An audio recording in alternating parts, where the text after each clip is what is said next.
ओम जयंती मंगला काली भद्र काली कपालिनी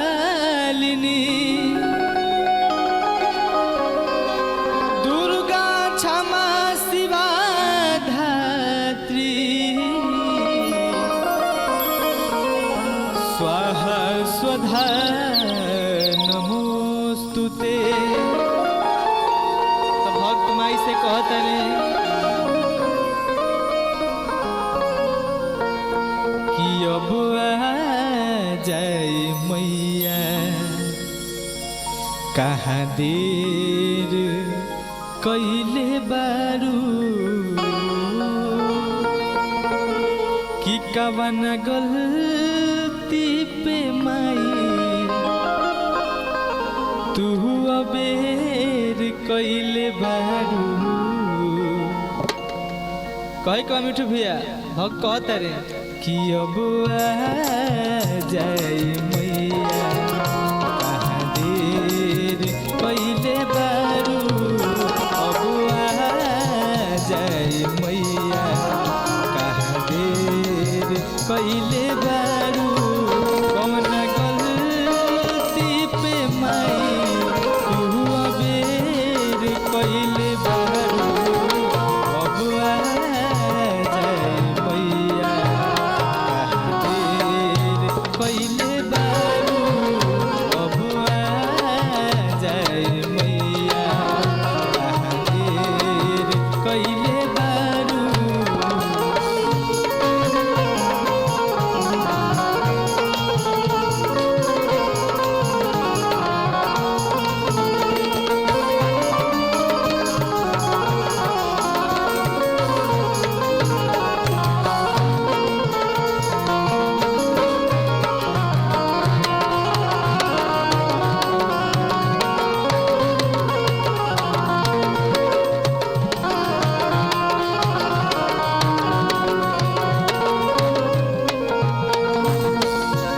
कहते कुंदन भाई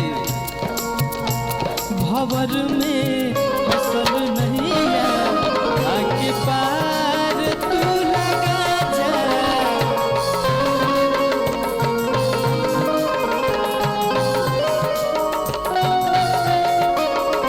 बेटा गवर बाटे आके तू समझा जा।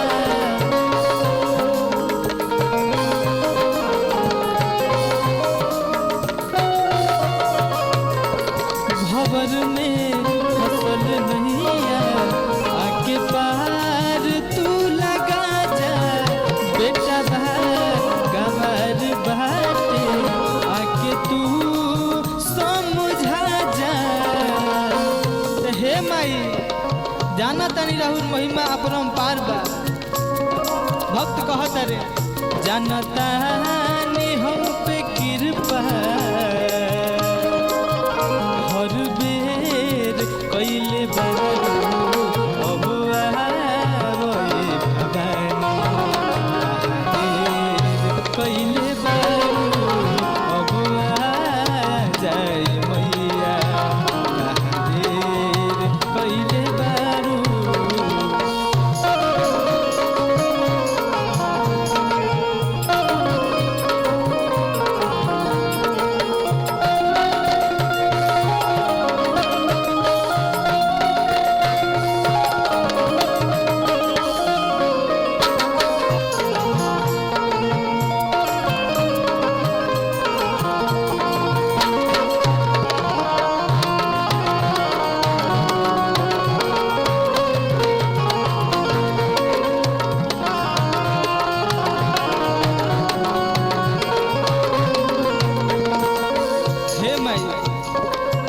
हम जाना तानी कि राहुल नाना प्रकार के रूप बा कौना रूप के हम बखान करी हे माई भक्त कहता रे मिठू भैया सुमित बबुआ हाँ भक्त कहता रे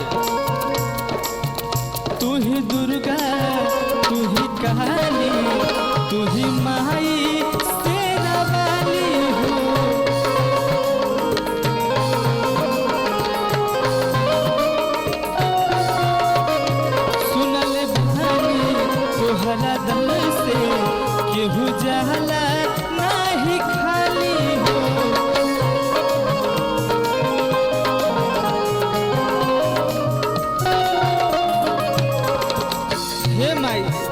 सुनले बानी कि राव स्थान से केहू खाली ना जाला।